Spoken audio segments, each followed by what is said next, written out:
Good morning, or good afternoon, or good evening, wherever you are in the world. I am just Mike. You are watching and you are listening to episode of the Rock Out Wild Show. Now, if you are new to this very channel, if you're new to this video, be sure to hit that subscribe button down below this very video. You can also like or dislike this episode of the Rock Out Wild Show, and also share this episode of the Rock Out Wild Show on all of your social media platforms like YouTube, Facebook, Instagram, X, what have you. And tell everyone you know, from your family to your friends to your coworkers to your acquaintances. Tell everyone what the Rock Out Wild Show is all about. I am your host, Just Mike, and as you see from the title of this very video, the main event for episode 53 will be my top 100 favorite songs of the past 10 years from 2015 to 2025, and that was according to the weekly charts of the Make Rock, formerly known as Top 10 Songs of the Week, which ran from those very years. That will be the main event of this very episode. Also on the docket, I will take a look at on this day for January the 14th in music, wrestling, film and television, and sports. And to kick off episode 53 of the Rock Out Wild Show, I am going to react to an old movie review of mine, a movie called Vice, starring Bruce Willis, who was just there for the paycheck. Well, first I'm going to open up the webcam for you all and say hi to everyone and hope you're all having a fantastic new 2026. Now, as of this recording, it's the first day of 2026. It's January the 1st, 7:45 p.m., but this will be aired in a couple of weeks' time. You know when you clicked on it that it will be aired on the 14th of January. It happens every Wednesday. That is the Rock Out Wild Show. And the format continues to go along. So let's get this started. So I'm going to present, share screen, and let's go to my old movie review from 2015 called Vice, starring Bruce Willis. And let's react. Now, before I react to my movie review for this video, for this episode of the Rock Out Wild Show, I'm going to guess how many points I gave this. Judging by this intro with my face right here, I'm not overly impressed. So I'm going to guess roughly around 42 points. 42 out of 100. That's my guess. I actually don't know how many points I gave this 10 years ago. This is the first time I'm watching this since then. So let's do this. In 3, 2, 1, action.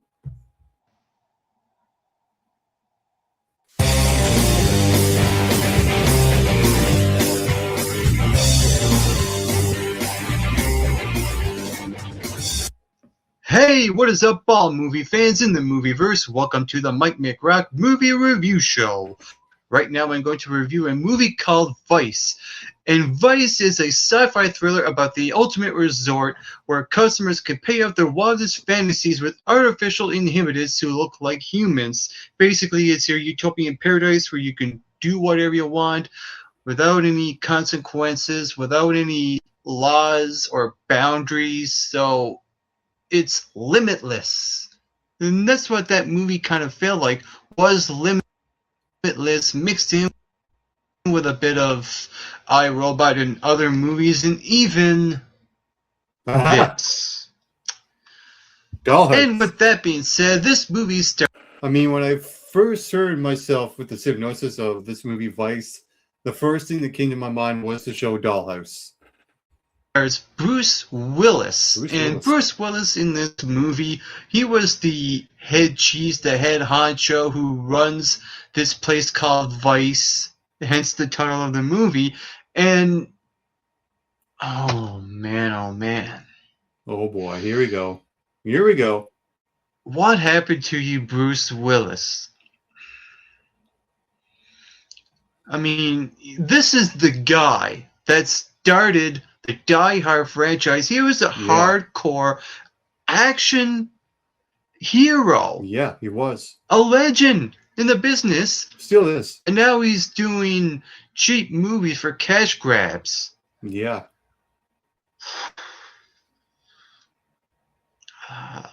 I just don't know what to say. I mean, how the money have fallen, I guess. I mean, Bruce Willis in this movie, the way his character was so one-dimensional, it's not even funny.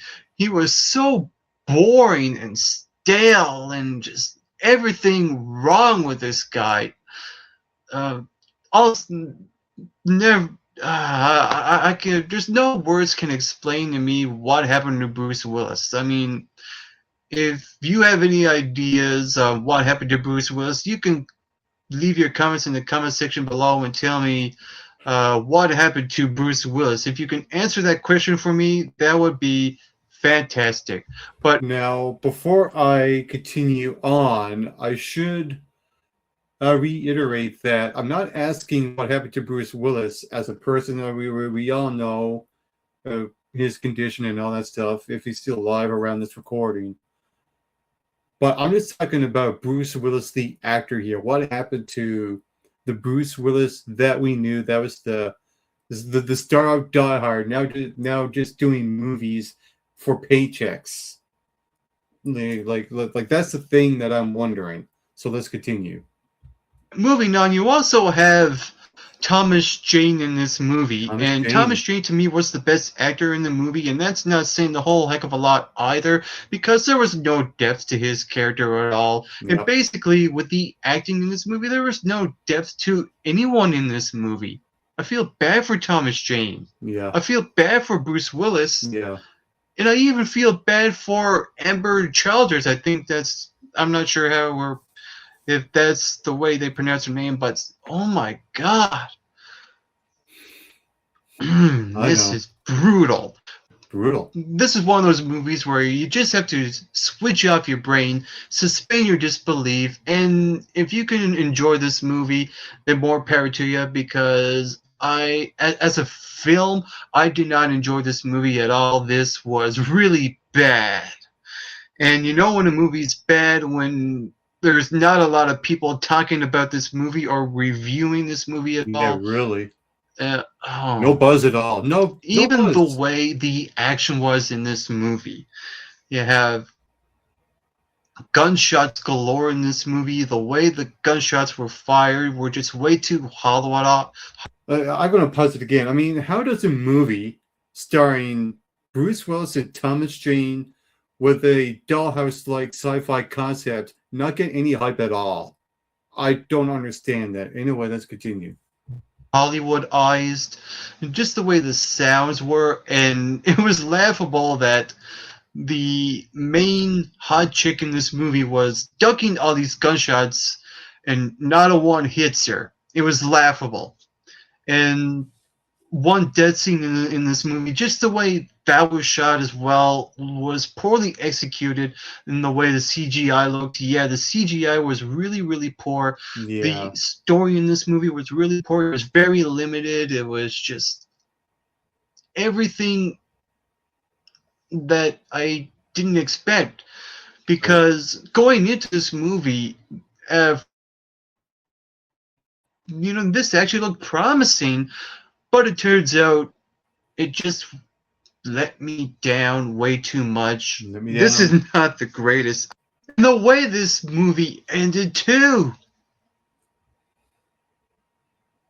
What was the point? The movie's so cheesy, it's so laughable, it's so outstandingly atrocious that I would rather watch Taken 3 again.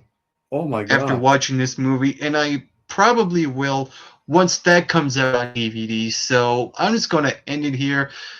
Yikes. Vice, I will say that this movie delivered 36 points out of 100. Oh, I do not recommend you to see this if it comes out your theater. If this comes out on DVD, do not buy it. But if you see this movie on TV, then maybe, just maybe, flick it on, more power to you. This is one of those movies, if you want to waste 90 minutes, go see this movie. And it's one of those movies where I feel like the plot could have wrapped up in half the time that it actually was. Right, yeah. So, with that being said, if you saw this movie, what did you think about it?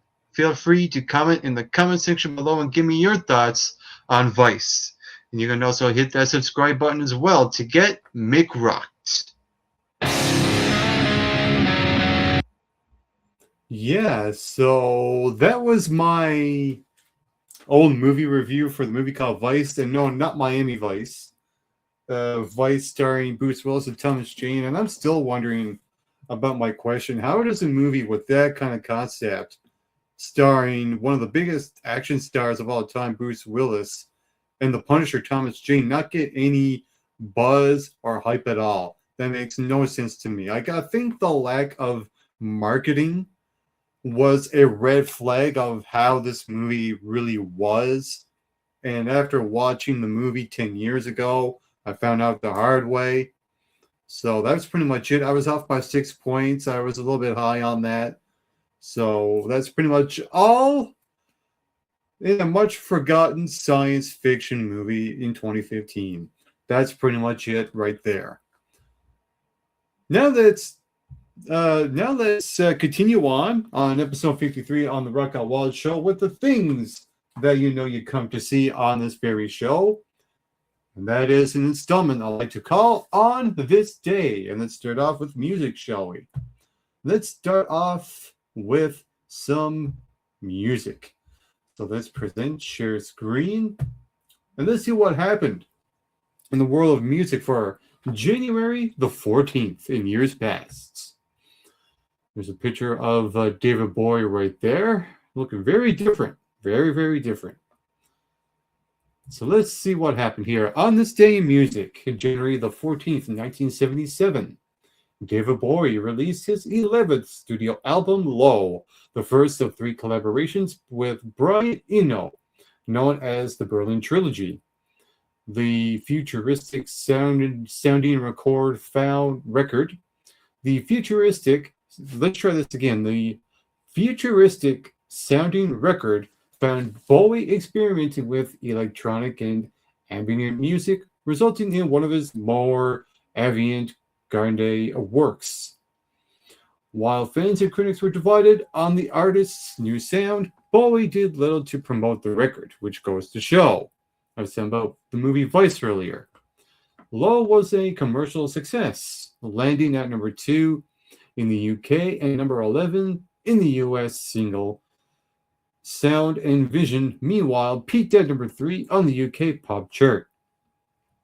In 1970, Diana Ross made her final live appearance with the Supremes before embarking on a solo career. During the performance, which took place at the Frontier Hotel in Las Vegas, Ross introduced her replacement in the group, Jean Terrell. The show was released later the year as part of the Supremes' farewell double LP, while the new lineup continued to find success on the charts. In 2007, Amy Winehouse began a 2-week run at the top of the UK album chart with Back to Black, no, not AC/DC, her second and final studio album.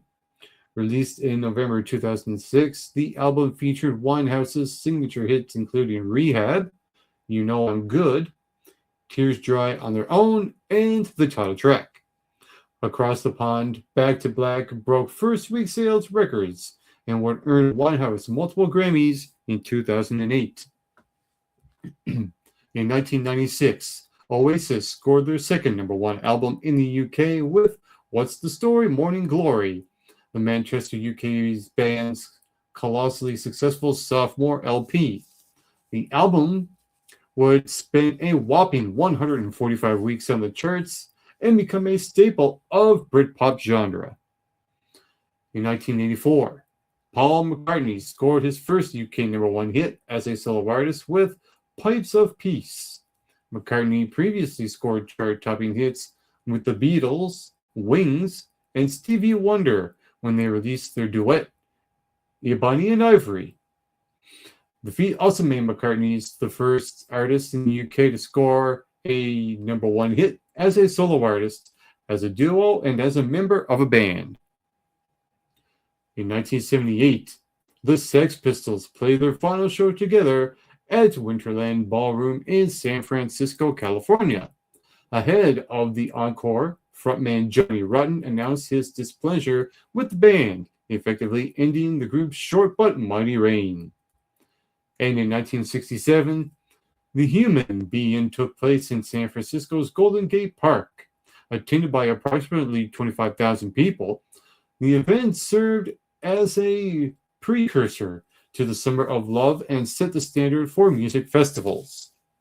Touted as a gathering of the tribes for human being, the event featured a variety of speakers and musical artists, including Timothy Leary, Allen Ginsberg, The Grateful Dead, Quicksilver, Messenger Service, and no, not the superhero Quicksilver, Jefferson Airplane, and Big Brother and the Holding Company.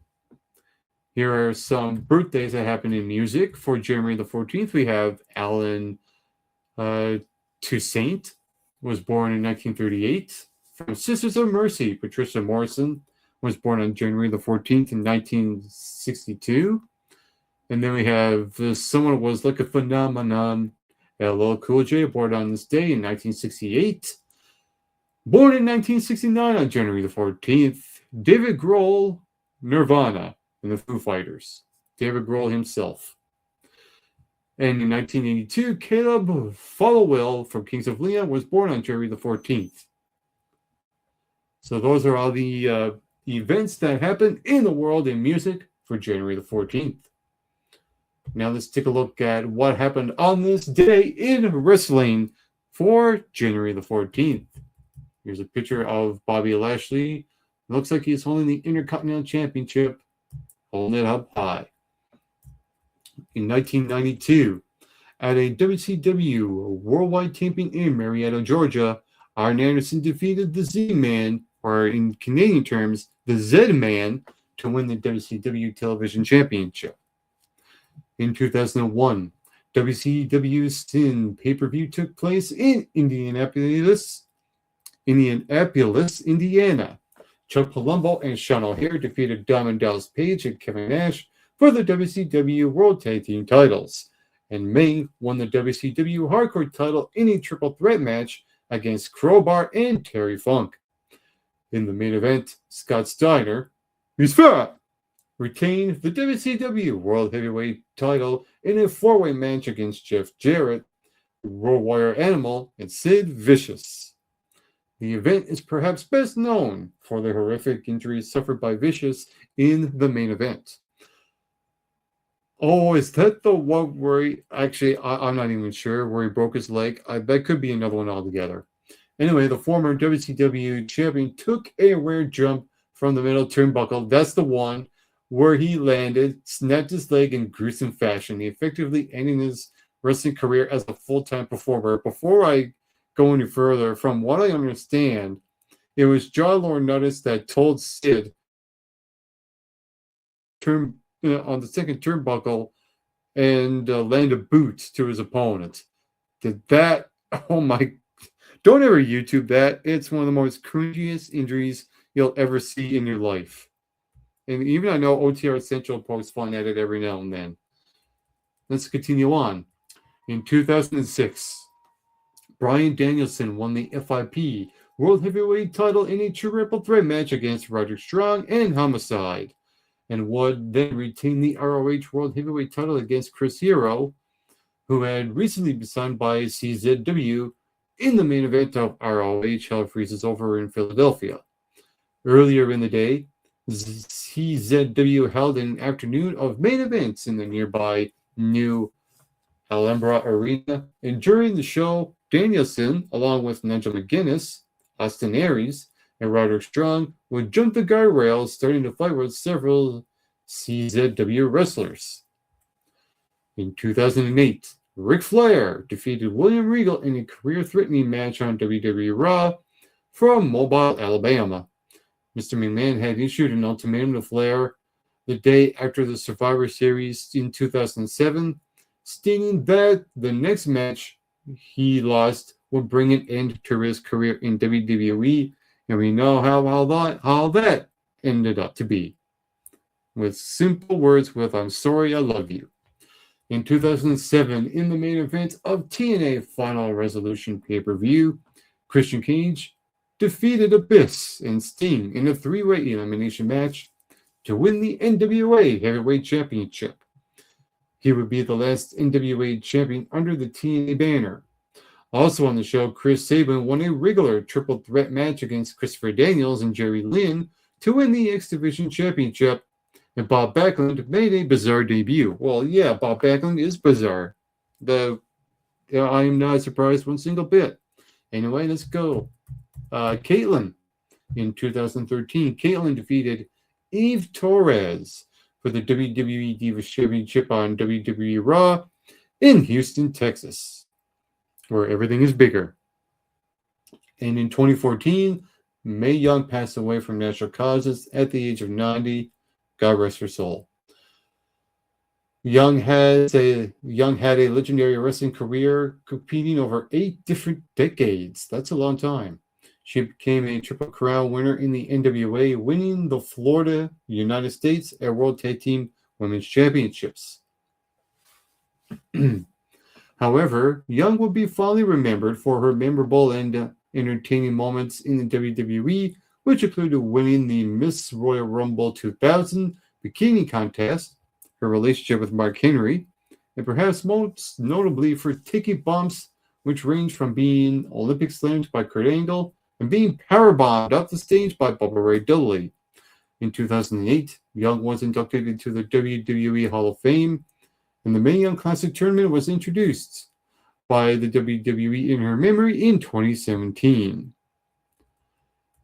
Speaking of 2017, in 2017, the first night of the tournament to crown the very first WWE United Kingdom Championship kicked off in Blackpool. 16 competitors fought a chance to advance in the tournament.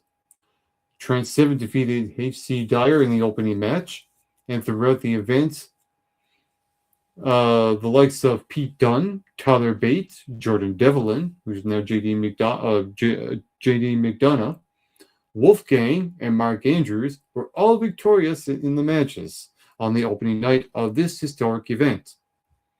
In 2018, Pete Dunne retained the WWE United Kingdom Championship against Joseph Connors, and Travis Banks retains the Progress title at Progress Chapter 61, Don't Touch Me, Don't Touch Me, in Birmingham.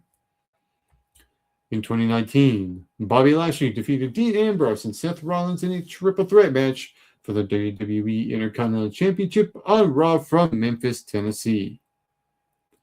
And those are the, first we'll get some birthdays out of the way here. Casey Canizano was born on this day in 1990. We have Bro Matt Riddle, born on January the 14th, 1986. Ernest the Cat Miller was born on this day in 1964, and born on January the 14th, 1954 is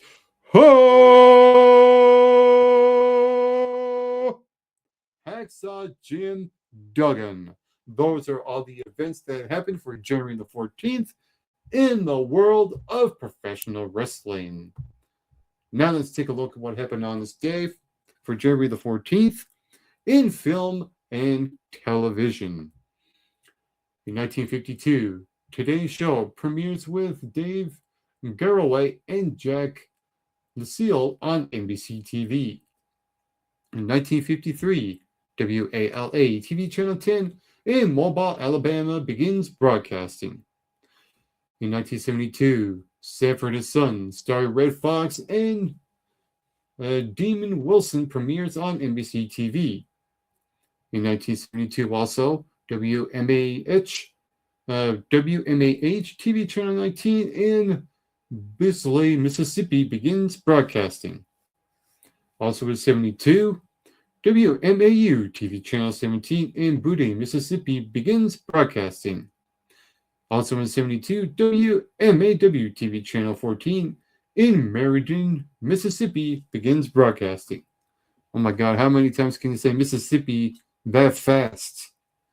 In 1973, dancer Roy Castle is measured at 1,440 taps per minute on BBC TV.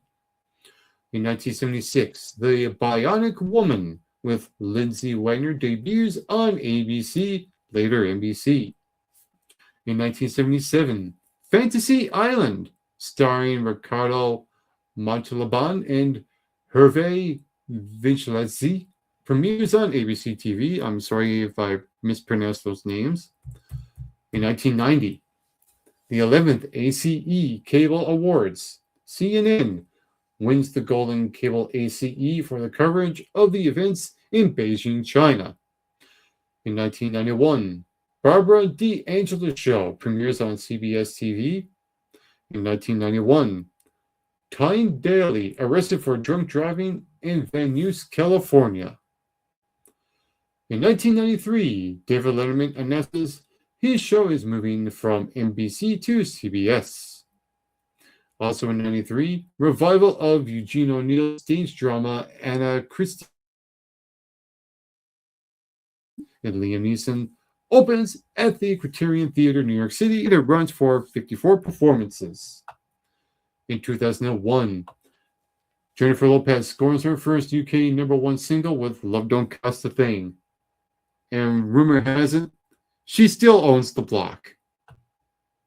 In 2011, 16th Critics' Choice Movie Awards, The Social Network wins Best Film. And those are all the events that happened on January the 14th in years past in the world of film and television. And for the very final installment for On This Day, we're going to breeze right through these, is in the world of sports. In 1898, Australian cricketer Joe Darling hits the first 6 in tests out of the ground. 1919, John McGraw, Charles A. Stoneham, and Francis Xavier McQuaid buys New York Giants. In 1927, Toronto Maple Leafs' first hat-trick day versus New York Rangers.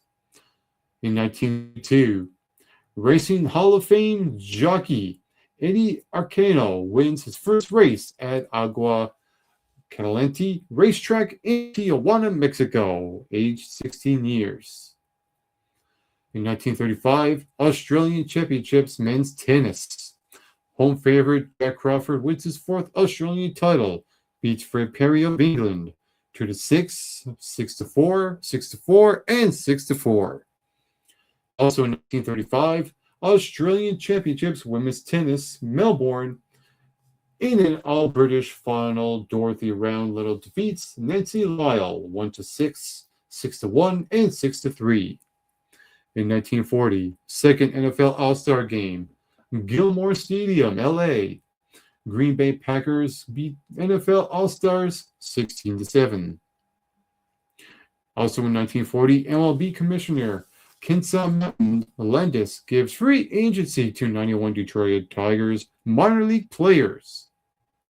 In 1943, Montreal Canadiens left wing Alex Smart becomes the first NHL rookie to score a hat-trick in his first NHL game, a 5-1 win at home over the Chicago Blackhawks. In 1946, the 1946 NFL Draft, Frank Dantzwicks from University of Notre Dame, first picked by Boston Yanks. In 1951, first NFL Pro Bowl, Los Angeles Memorial Coliseum, American Press Conference beats National Conference 28-27, MVP Otto Graham, Cleveland Browns quarterback. In 1961, Chicago Bear Willard DeWeevil becomes first NFLer to join AFL. In 1962, 12th NFL Pro Bowl, LA Memorial Coliseum, Western Conference beats Eastern Conference 31-30. MVPs, Jim Brown, Cleveland Browns, RB, Henry Jordan, Green Bay Packers, DT. In 1964, 14th NBA All-Star Game, Boston Garden. And that was My Light Falling, if you're wondering what that was. God darn it. Add that to the bloopers reel. Hang on just a second.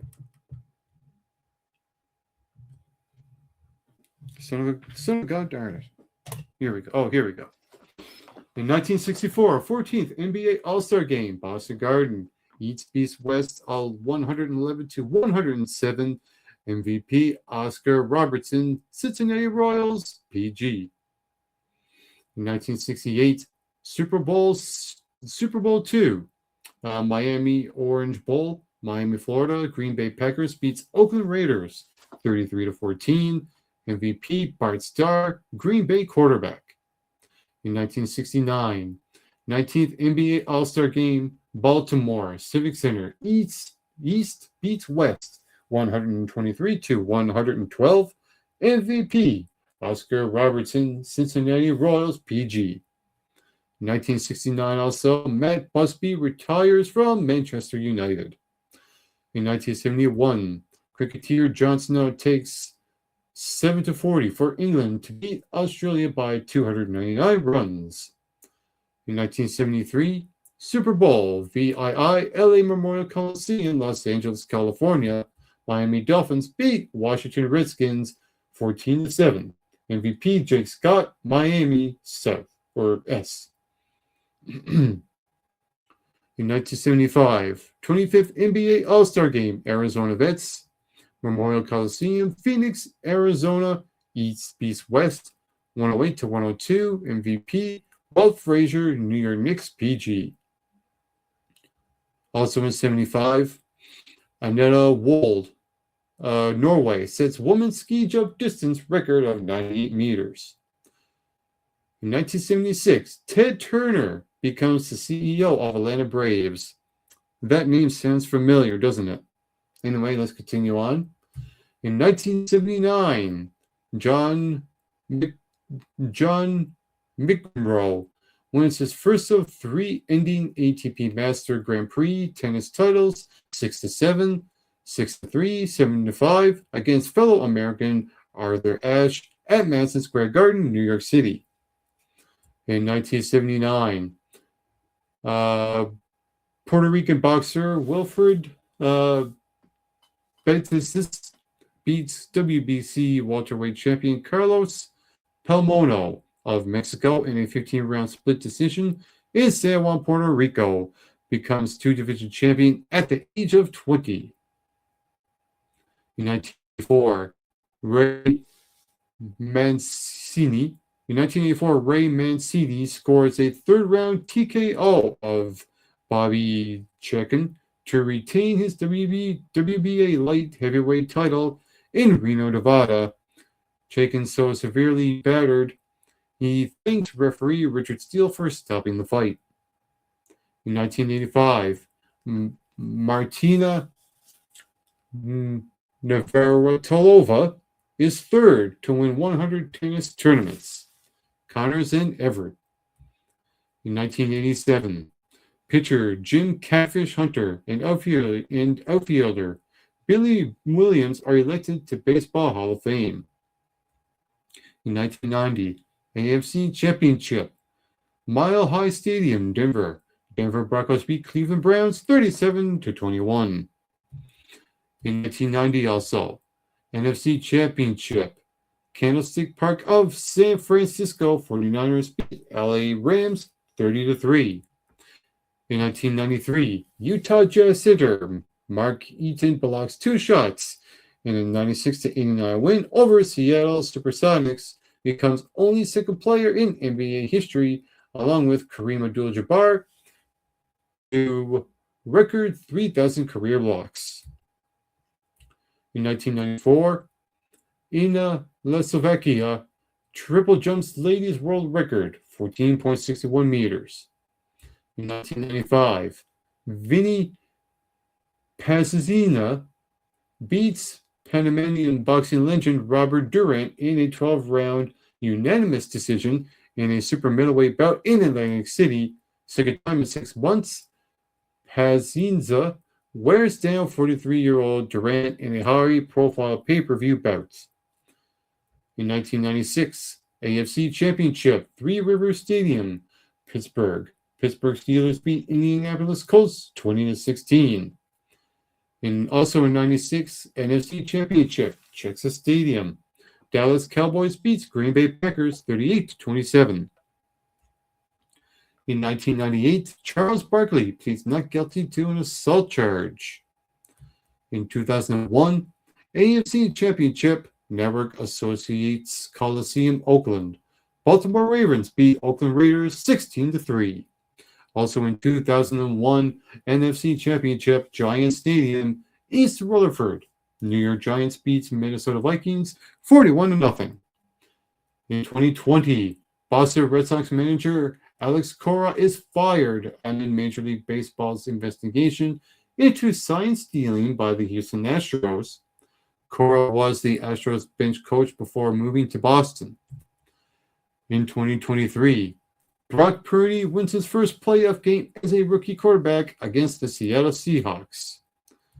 And in 2024, Dan Campbell leads the Detroit Lions to their first playoff win since 1991, defeating the Los Angeles Rams. And those are the events that happened in the world of sports for January the 14th.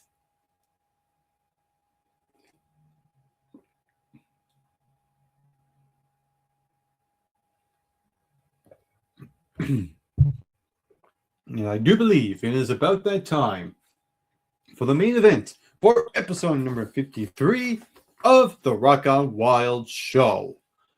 Now, when it comes to songs that took place on the Make Rock Top 10 Songs of the Week when I started them from 2015 up until the very end of last year, 2025, over 400 songs have been on the weekly charts.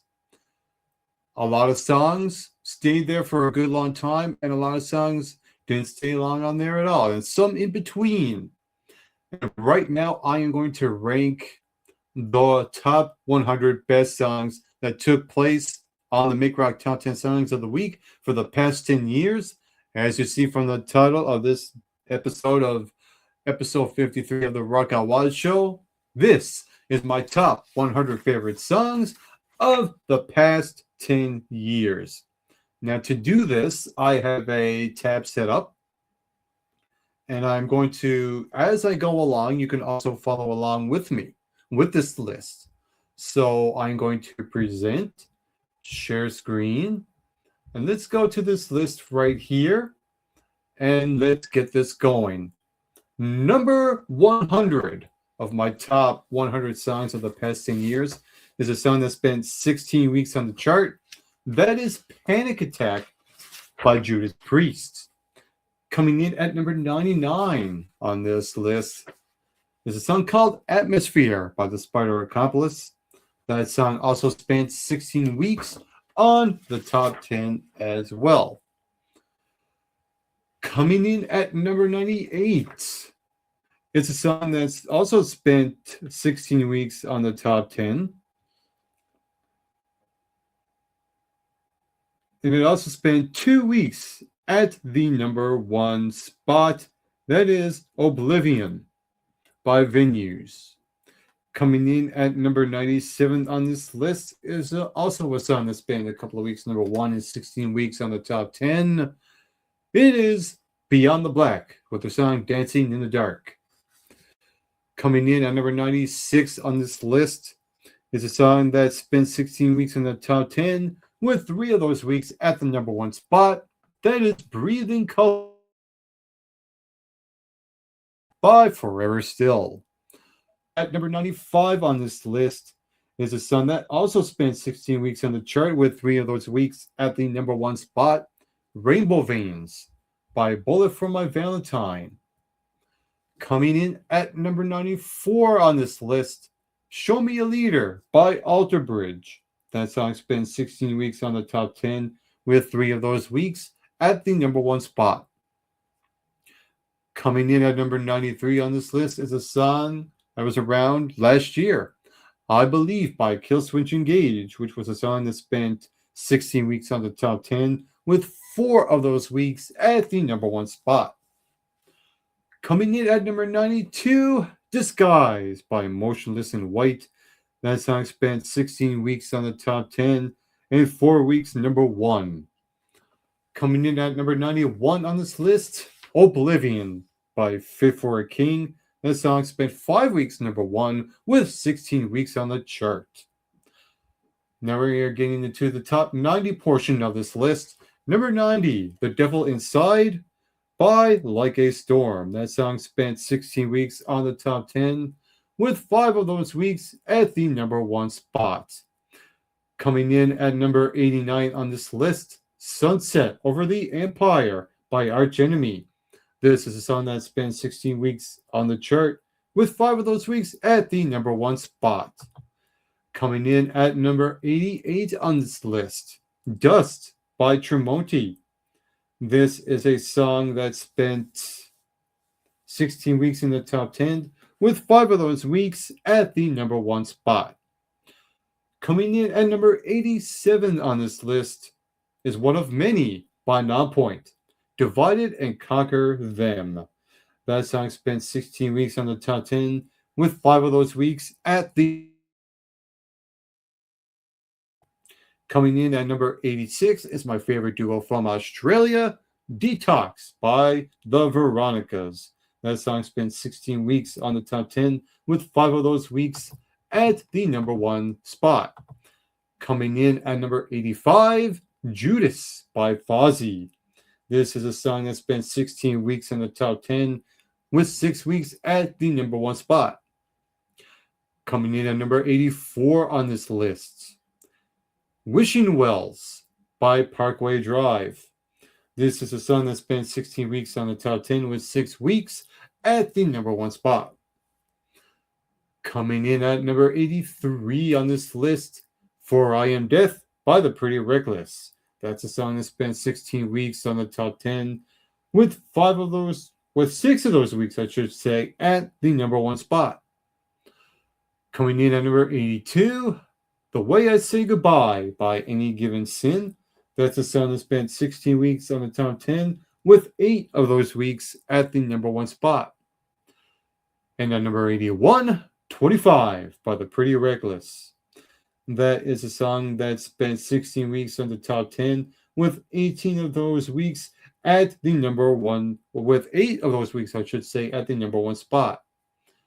Now we get into the top 80 portion of this list. Coming in at number 80 was my introduction to the band Trivium. Their song, Silence in the Snow, which spent 17 weeks in the top 10. Coming in at number 79 on this list, Sacred by Parkway Drive. That is on the top 10. Coming in at number 78, Darkness Always Wins by Hailstorm. That's a song that also spent 17 weeks in the top 10. Coming in at number 77 on this list, Unconditional by Savage Hands. That's a song that also spent 17 weeks in the top 10 as well. Coming in at number 76 is Rising High by Beyond the Black. That's also a song that spent 17 weeks in the top 10 as well. Coming in at number 75 on this list is Fracture by Bleed From Within.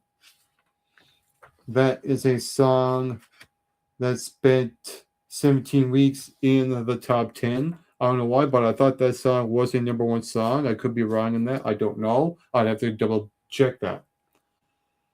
Coming in at number 74 on this list is Instincts by Of Mice and Men. That is a song that also spent 17 weeks on the top 10 as well. I do believe, if I'm not mistaken. Yes, it did. Coming in at number 73, I'm About to Break You by New Year's Day. That's a song that also spent 17 weeks in the top 10. Coming in at number 72, Scars by I Prevail. That's a song that also spent 17 weeks in the top 10 as well. And at number 71, Left Behind by That is a song that also spent 17 weeks in the top 10 as well. Now we get into the top 70 portion of this very list right here. Coming in at number 70, Opus of the Night by Camelot, featuring Tina Guo. That's the song spent 17 weeks in the top 10. Coming in at number 69 is Volume by Skindred. That song also spent 17 weeks on the chart as well. Coming in at number 68 on this list, Liar Liar by Camelot, featuring former lead singer of Arch Enemy, Alicia White Glutz. That song spent 17 weeks on the top 10 as well. Then we have Dying Light by Alter Bridge, which is at number 67 on this list. That song also spent 17 weeks in the top 10. Number 66, Lost in Forever by Beyond the Black. That is a song that also spent 17 weeks in the top 10 as well. Coming in at number 65, We Shall Remain by Elaine. That is a song that also spent 17 weeks on the top 10 as well. Coming in at number 64 on this list is Mayhem by Hailstorm. Now, the thing with Mayhem is that this song spent 17 weeks on the chart in 2016. However, that song also made an appearance the year before, spending 6 weeks in the top 10 in 2015. So that song, Mayhem by Hailstorm, is the only song of these 100 songs that has been in the top 10 twice. Once in 2015, but it had a much better run in 2016. The only song. Let's continue on. Coming in at number 63 on this list, The Heart From Your Hate by Trivium. This is a song that spent 17 weeks on the top 10, with 2 of those weeks at the number 1 spot. Coming in at number 62 on this all-time list, Realm of Dark Waves by Leaves Eyes. That is a song that spent 3 weeks number 1, with 17 weeks overall in the top 10. Coming in at number 61 on the all-time list, Dodge Your Destiny by Nonpoint.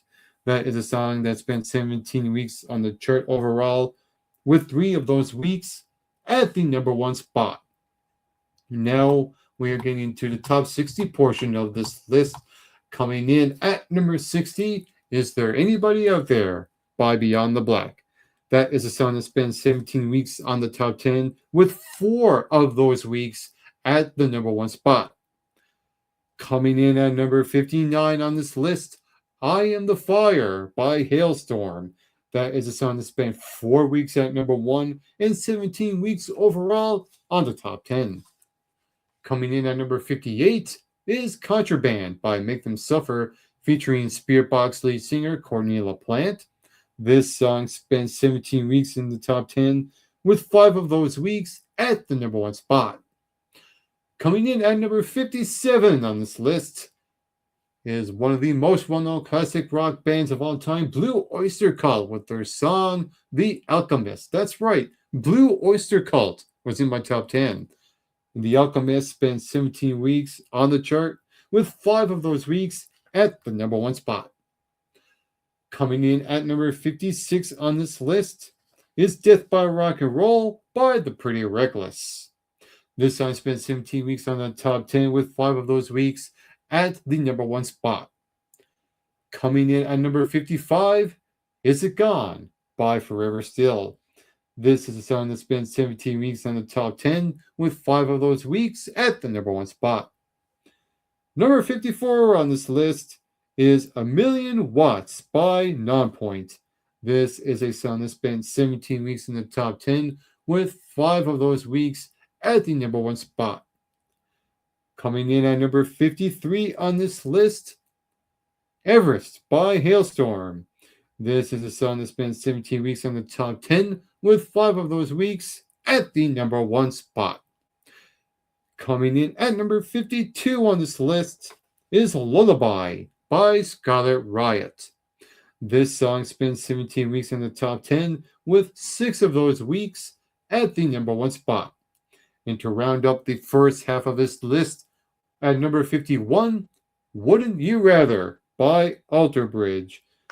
This is a song that's been 17 weeks on the top 10, with 6 of those weeks at the number 1 spot. Now let's get into the second half portion of my top 100 favorite songs of the past 10 years. Coming in at number 50 on this list is Choke by The Warning. This is a song that spent 17 weeks on the top 10, with 6 of those weeks at the number 1 spot. Coming in at number 49 of this list, Layers of Time by Lacuna Coil. This is a song that spent 17 weeks in the top 10 and spent 9 consecutive weeks at the number 1 spot. Coming in at number 48 on this list, Crushed by Parkway Drive. This is a song that spent 18 weeks overall in the top 10. Coming in at number 47 on this list, Become the Enemy by Like a Storm. This is a song that also spent 18 weeks in the top 10 as well. Coming in at number 46, Can I Get a Amen by Hailstorm. This is a song that spent 18 weeks in the top 10 overall as well. Coming in at number 45, Fix This by Nonpoint. This is a song that spent only 1 week at number 1, but it spent 18 weeks in the top 10. Coming in at number 44 on the all-time list is Blood Dynasty by Arch Enemy. And this was in my top 20 songs of 2025 not too long ago. This song spent 18 weeks in the top 10 overall, with 4 of those weeks at the number 1 spot. Coming in at number 43 on this list, The Signal Fire by Killswitch Engage. This is a song that spent 18 weeks in the top 10, with 4 of those weeks at the number 1 spot. Coming in at number 42 is Masterpiece by Motionless in White.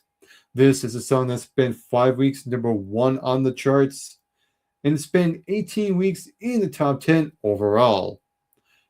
Back-to-back songs here with Motionless in White. At number 41 is their song Another Life, which is also a song that spent 18 weeks in the top 10 with 5 weeks at the top spot as well. Now we get into the top 40 portion of this list. Coming in at number 40 is Beyond Oblivion by Trivium. This is a song that spent 18 weeks in the top 10, with 5 of those weeks at the number 1 spot. Coming in at number 39 on this list, Dear Agony by Breaking Benjamin featuring Lacey Sturm. This is the acoustic version of that song, and this song spent 18 weeks in the top 10, with 6 of those weeks at the number 1 spot. Coming in at number 38 is a band that's no longer a thing anymore, and that sucks. That is False Memories with their big hit, Rising Tide. This is a song that spent 18 weeks in the top 10, with 6 of those weeks at the number 1 spot. Coming in at number 37 on this list, Not Original by Seven Dust. This is a song that spent 18 weeks in the top 10, with 6 of those weeks at the number 1 spot. Coming in at number 36 on this list, From the Ashes by Ad Infinitum. This is a song that also spent 18 weeks in the top 10, with 6 weeks at the number 1 spot as well. Coming in at number 35 on this list, legendary metal band Judas Priest with their song Trial by Fire. This is a song that spent 18 weeks in the top 10 and 6 weeks at the number 1 spot. Coming in at number 34 on this list was my favorite song of 2019. That was Low by Wage War. This is a song that spent 18 weeks on the top 10, with 9 of those weeks at the number 1 spot. So that was a big hit back then. Coming in at number 33 is Parasite by Bullet for My Valentine. That was my favorite song of 2021. And that song also spent 18 weeks in the top 10, with 9 weeks at the number 1 spot as well. Coming in at number 32 on this list, Salem's Fate by The Raven Age. This is a song that spent 10 weeks at the number 1 spot and 18 weeks overall in the top 10. Now we get into the top 30 portion of this list. At number 30, Say What You Will by Miles Kennedy. This is a song that spent 19 weeks in the top 10 overall. Coming in at number 29 on this list is Hush by Hell Yeah. This is a song that spent 19 weeks overall on the chart. Coming in at number 28, Angels Fall by Breaking Benjamin. This is a song that spent 19 weeks in the top 10, with 2 of those weeks at the number 1 spot. Coming in at number 27 on this list, Life Finds a Way by Helion Prime. This is a song that spent 4 weeks number 1 and 19 weeks on the chart overall. Coming in at number 26 on this list, Paper Tigers by Nonpoint. This is a song that spent 19 weeks in the top 10 overall, with 6 of those weeks at the number 1 spot. Coming in at number 25 on this list is Everything by Seven Dust. This was my favorite song of 2023, and this was a song that spent 19 weeks in the top 10 and 7 weeks at the number 1 spot. Coming in at number 24 on this list is Wheel Against Will by Nonpoint.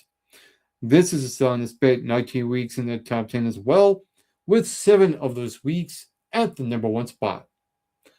At number 23 on the top 100 here is Don't Pray For Me by Within Temptation. This is a song that spent 19 weeks in the top 10 and 9 of those weeks at the number 1 spot. Coming in at number 22 on this list is Catastrophe by Trivium. This is a song that spent 19 weeks on the top 10, and 10 of those weeks, they were at the number 1 spot with it. And at number 21, Better Place by Saint Asonia. That is a song that spent 20 weeks overall in the top 10. Now we get into the top 20 portion of this list, and we're getting it down to it. Coming in at number 20 is Worthless by Bullet for My Valentine. This was a song that spent 20 weeks in the top 10 and 4 of those weeks at the number 1 spot. Coming in at number 19 on this list was my number 3 favorite song of 2025, I Will Not Break by Disturbed. That is a song that spent 20 weeks in the top 10 and 6 of those weeks at the number 1 spot. Coming in at number 18 on this list is Rise Up by Art of Dying. That is a song that spent 20 weeks in the top 10 and 6 of those weeks at the number 1 spot. Coming in at number 17 on this list was my number 2 favorite song of 2025, Break the Silence by Beyond the Black. That is a song that spent 20 weeks in the top 10 and 7 weeks at the number 1 spot. Coming in at number 16, The Light by Disturbed. This is a song that spent 20 weeks in the top 10 and 7 of those weeks at the number 1 spot. Coming in at number 15, Failure by Breaking Benjamin. That's a song that spent 20 weeks on the top 10 and 7 of those weeks at the number 1 spot. Then we have back-to-back songs here by Breaking Benjamin at number 14 with their song Awaken. That is a song that spent 20 weeks in the top 10 and 8 of those weeks at number 1. Coming in at number 13 on my top 100 favorite songs of the past 10 years was my favorite song of last year, 2025, Afterlife by Evanescence. That was a song that spent 20 weeks in the top 10 and 9 of those weeks at the number 1 spot. Coming in at number 12 on this list, Generation Idiot by Nonpoint. That was a song that spent 20 weeks in the top 10 and 9 of those weeks at the number 1 spot. And at number 11 was my favorite song of this very year when it came out, Hate by Design by Killswitch Engage. This was 2016 as well. Hate by Design by Killswitch Engage spent also 20 weeks in the top 10, 9 of those weeks at the number 1 spot. Now we only have 10 songs left. What makes up my favorite top 10 songs of the past 10 years? Well, here we go. Coming in at number 10, as you see here, Handshake with Hell by Arch Enemy. That is a song that spent 20 weeks in the top 10 with 10 of those weeks at the number 1 spot. Coming in at number 9 on my all-time list, Chaos and Earthquakes by Nonpoint. That was a song that spent 20 weeks in the top 10, and 10 of those weeks at number 1. Coming in at number 8 on this list, Luminate by Scarlet Riot.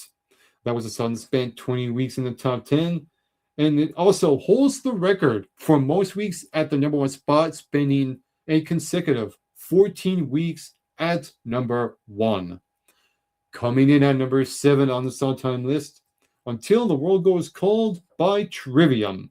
This is a song that spent 21 weeks in the top 10, with 4 of those weeks at number 1. Coming in at number 6, The Vengeful One by Disturbed. This was my number 1 favorite song of 2015, and this song spent 21 weeks in the top 10 overall, and 8 of those weeks at number 1. Coming in at number 5 on this list is Fall Into by Ali Nicholas. This is a song that spent 22 weeks in the top 10, with 12 of those weeks at number 1. Coming in at number 4 on the all-time list, Outer Space by Ad Infinitum. This is a song that spent 22 weeks in the top 10, with 12 of those weeks at number 1. And we only have 3 left. At number 3 on the all-time list, Open Eye by Orbit Culture. This is a song that spent 22 weeks in the top 10, with 13 weeks at the number 1 spot. And there's only 2 more. Coming in the runner-up position at number 2, The Wolf You Feed by Nita Strauss, featuring Alicia White-Bliss, formerly singer of Arch Enemy. This song spent 23 weeks in the top 10, with 8 of those weeks at number 1. And my number 1 favorite song of the past 10 years is a song that holds the record for most weeks overall in the top 10, spending 24 weeks on the chart, an impressive 6-month reign, with 9 weeks at number 1 overall, Deceiver Deceiver by Arch Enemy. That is my top 100 favorite songs of the past 10 years. That was the main event for this episode of the Rock Out Wild Show, and this has been episode number 53 of this very show. I'm going to leave you all with a quote, and it goes something like this. As we welcome the new year, remember that it is a time for fresh beginnings and new opportunities. Embrace the change to set new goals, dream new dreams, and create new memories. Reflect on the lessons learned in the past year and use them to guide you towards a brighter future. Approach the new year with optimism and gratitude, knowing that each day is a gift waiting to be unwrapped. May the year be filled with joy, love, and endless possibilities. Believe in yourself and your ability to overcome any challenges that come your way. Embrace the journey ahead with an open heart and positive mindset. Happy New Year! I am your host, Just Mike, and this has been episode number 53 of the Rock Out Wild Show. And on a final note to all of you watching, get plenty of rest and always do your best.